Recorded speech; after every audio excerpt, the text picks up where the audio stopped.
Assalamualaikum warahmatullahi wabarakatuh. Baiklah, kami dari kelompok 1 akan menyampaikan hasil diskusi kami, yaitu tentang konsep dasar organisasi secara umum.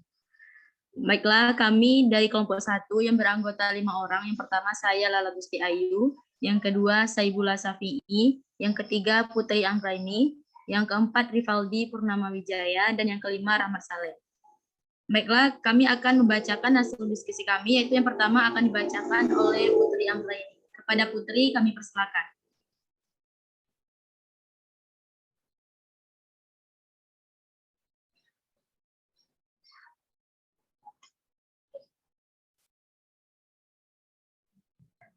Pengertian teori organisasi.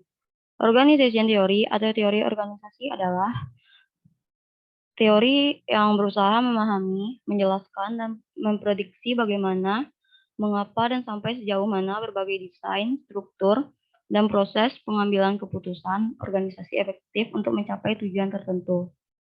Teori organisasi memandang organisasi sebagai sistem sosial. Oleh karena itu, teori ini berkaitan dengan pemahaman dan penjelasan hubungan dalam sistem tersebut.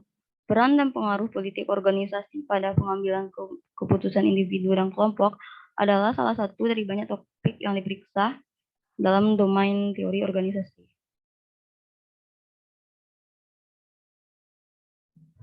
Kata organisasi dari bahasa Yunani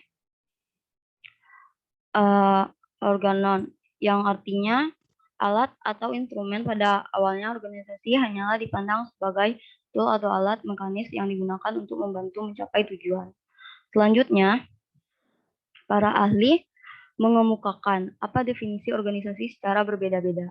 Salah satu definisi organisasi dikemukakan oleh Barnard seperti yang dikutip oleh Stiers, Ungson, dan Moody. Ia merumuskan organisasi sebagai sebuah sistem yang mengkoordinasikan secara sadar kegiatan-kegiatan yang dilakukan oleh dua orang atau lebih. Dari rumusan Barnard tersebut, paling tidak ada 3 komponen organisasi, yaitu jaringan komunikasi, sistem koordinasi, dan orang-orang yang ingin bekerja sama dalam mencapai tujuan organisasi. Definisi yang agak berbeda dikemukakan oleh Jones. Organisasi adalah sebuah alat yang digunakan oleh manusia untuk mengkoordinasikan kegiatan-kegiatannya untuk mencapai tujuan atau nilai-nilai yang diinginkan. Organisasi adalah jawaban dan alat untuk memuaskan kebutuhan manusia. Evolusi atau perkembangan teori organisasi memunculkan berbagai macam pendekatan yang masing-masing dipengaruhi oleh cara-cara yang dilakukan untuk meninjau masalah organisasi. Keseluruhan pendekatan ini bisa dikelompokkan menjadi 3 bagian utama, sesuai kurun waktu permunculan masing-masing pendekatan tersebut, yaitu pendekatan teori klasik, pendekatan non-klasik, dan pendekatan modern.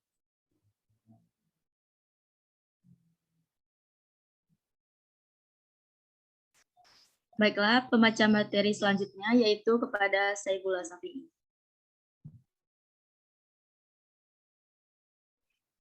Baiklah, saya akan melanjutkan pembacaan materi dari Saudari Putri. Teori klasik. Teori klasik awalnya terjadinya teori klasik sebagai pemerhati bidang manajemen dan organisasi ditandai oleh terbitnya buku karya Frederick Taylor tahun 1911 yang berjudul Principle of Scientific Management, yang lebih dikenal dengan istilah scientific management atau manajemen ilmiah. Yang kedua, teori non-klasik. Tokoh teori ini diawali oleh Elton Mayo 1927 yang membentuk aliran antara manusia atau Human Relations School, memandang organisasi sebagai sesuatu yang terdiri dari tugas-tugas dari sisi manusia dibandingkan sisi mesin. Pada masa ini dilakukan percobaan yang menyangkut rancang ulang pekerjaan, perubahan panjangnya hari kerja dan waktu kerja dalam seminggu, pengenalan waktu istirahat, serta rencana upah individual dibandingkan dengan upah kelompok.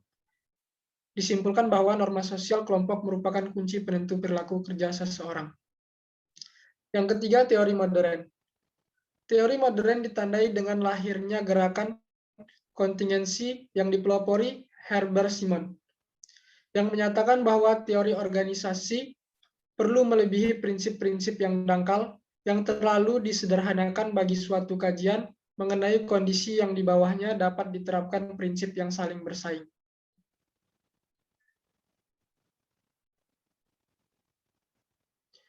Prinsip-prinsip organisasi oleh Henry Payol.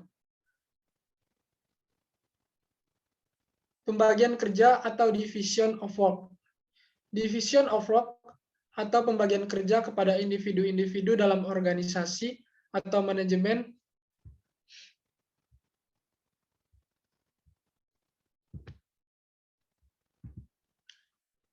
untuk membangun sebuah pengalaman dan terus mengasah keahliannya sehingga pada akhirnya individu-individu tersebut bisa menjadi lebih produktif dan menguntungkan. Terlebih lagi, dengan kemampuan manusia yang memiliki banyak keterbatasan mengenai pengetahuan, kebutuhan waktu, dan perhatian sehingga keterbatasan ini bisa dijalankan oleh individu-individu yang memiliki kemampuan untuk itu. Prinsip yang kedua, wewenang dan tanggung jawab, atau authority and responsibility. Wewenang dan tanggung jawab adalah kunci dalam prinsip organisasi atau manajemen ketika organisasi itu dibangun. Kedua prinsip wewenang dan tanggung jawab tersebut yang akan menghubungkan para manajer ke atas maupun ke bawah. Yang ketiga, disiplin atau disiplin. Disiplin atau disiplin sangat berhubungan dengan wewenang. Jika wewenang tidak bisa berjalan dengan semestinya, maka bisa jadi disiplin akan hilang. Maka, pemegang wewenang setidaknya harus bisa menanamkan rasa disiplin terhadap diri sendiri, sehingga nantinya memiliki tanggung jawab terhadap pekerjaan yang sesuai dengan wewenang yang dimiliki.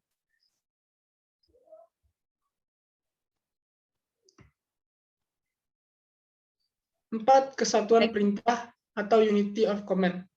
Kesatuan perintah adalah sebuah prinsip di mana perintah yang diterima bawahan tidak diperbolehkan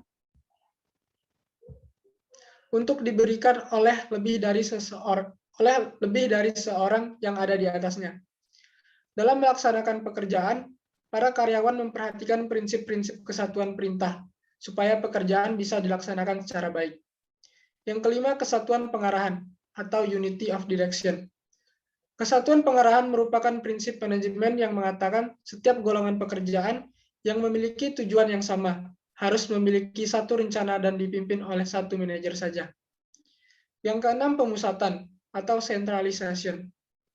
Pemusatan adalah prinsip manajemen yang menyatakan seluruh organisasi harus bisa berpusat, harus memiliki pusat. Prinsip ini harus bisa menunjukkan hingga batas mana kewenangan itu dipusatkan ataupun dibagi pada suatu organisasi. Pemusatan kewenangan bisa menimbulkan pemusatan tanggung jawab pada sebuah aktivitas.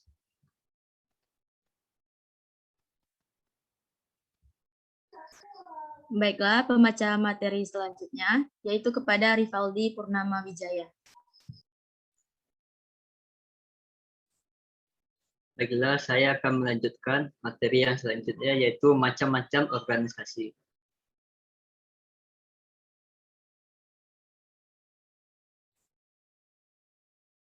Macam-macam organisasi.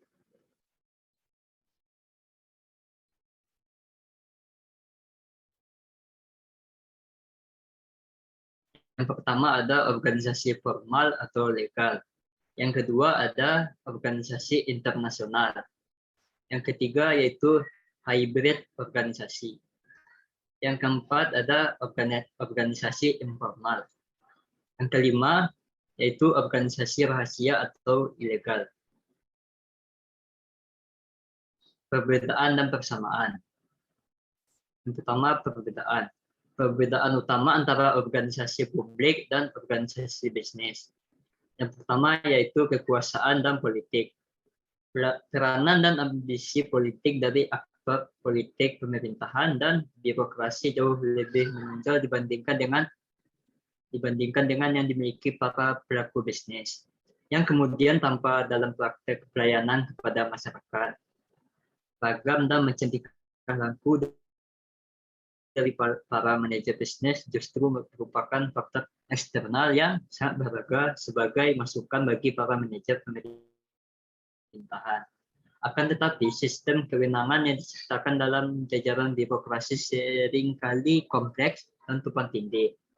Berbeda dengan sistem kewenangan dalam dunia bisnis yang umumnya lebih sederhana dan jelas. Yang kedua, pengaruh manajer publik. Para manajer pada organisasi publik umumnya mempunyai pengaruh besar apabila mereka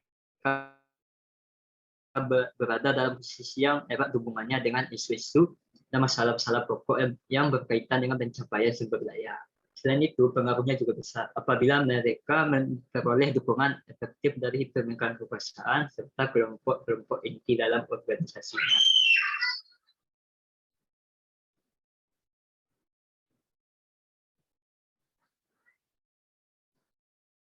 Yang ketiga ada sumber daya dan profesionalisme. Dalam kenyataan kehidupan bernegara, sumber daya dan profesionalisme masih dikuasai oleh pemerintah. Sementara kalangan bisnis dapat memilikinya dengan bayaran yang tinggi. Dalam organisasi bisnis jadi hubungan langsung antar produksi, perusahaan, dan konsumen. Pada dasarnya sumber keuangan adalah dari sektor swasta dan tidak banyak tergantung pada peraturan dari pemerintah. Persamaan.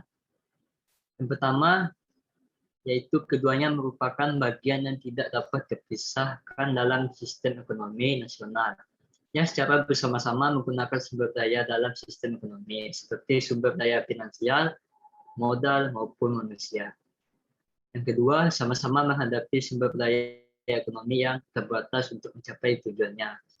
Yang ketiga, mempunyai pola manajemen keuangan yang sama, yang dimulai dari perencanaan hingga pengendalian.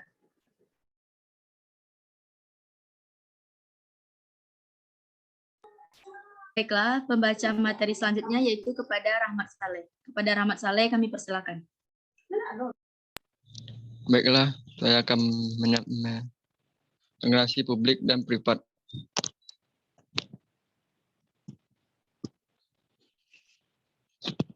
Secara umum, suatu organisasi dapat dikategorikan dalam dua sektor, yaitu sektor bisnis dan sektor publik. Istilah sektor publik berasal dari bahasa Latin, yaitu of people, yang berkenaan dengan masyarakat. Sasaran organisasi publik ditujukan kepada masyarakat umum. Organisasi publik adalah tipe organisasi yang bertujuan menghasilkan pelayanan kepada masyarakat tanpa membedakan status dan kedudukannya. Organisasi sektor publik merupakan organisasi yang bergerak dalam bidang pelayanan publik dan menyelenggarakan negara. Organisasi sektor publik pada umumnya berupa lembaga-lembaga negara atau pemerintah ataupun organisasi yang memiliki keterikatan dengan keuangan. Istilah privat berasal dari bahasa Latin, yaitu self-aware, yang artinya yang terpisah. Sasaran organisasi bisnis ditunjukkan pada hal-hal yang terpisah di masyarakat secara umum. Baiklah, saya akan melanjutkan membaca materi. Organisasi privat atau bisnis adalah organisasi yang ditujukan untuk menyediakan barang dan jasa kepada konsumen, yang dibedakan dari kemampuannya membayar barang dan jasa tersebut sesuai dengan bisnis pasar. Organisasi sektor bisnis merupakan organisasi yang bergerak dalam bidang bisnis komersial atau disebut juga sebagai sektor privat atau swasta. Organisasi sektor bisnis dapat berbentuk usaha perseorangan, persekutuan, maupun perseoran. Organisasi publik adalah organisasi kompleks yang diciptakan oleh undang-undang yang bertugas mengatur dan mengadministrasikan peraturan undang-undang. Baiklah, inilah pembacaan materi kami dari kelompok 1. Jika ada yang salah, kami mohon maaf. Kami dari kelompok 1, saya sebagai moderator, pamit undur diri. Assalamualaikum warahmatullahi wabarakatuh.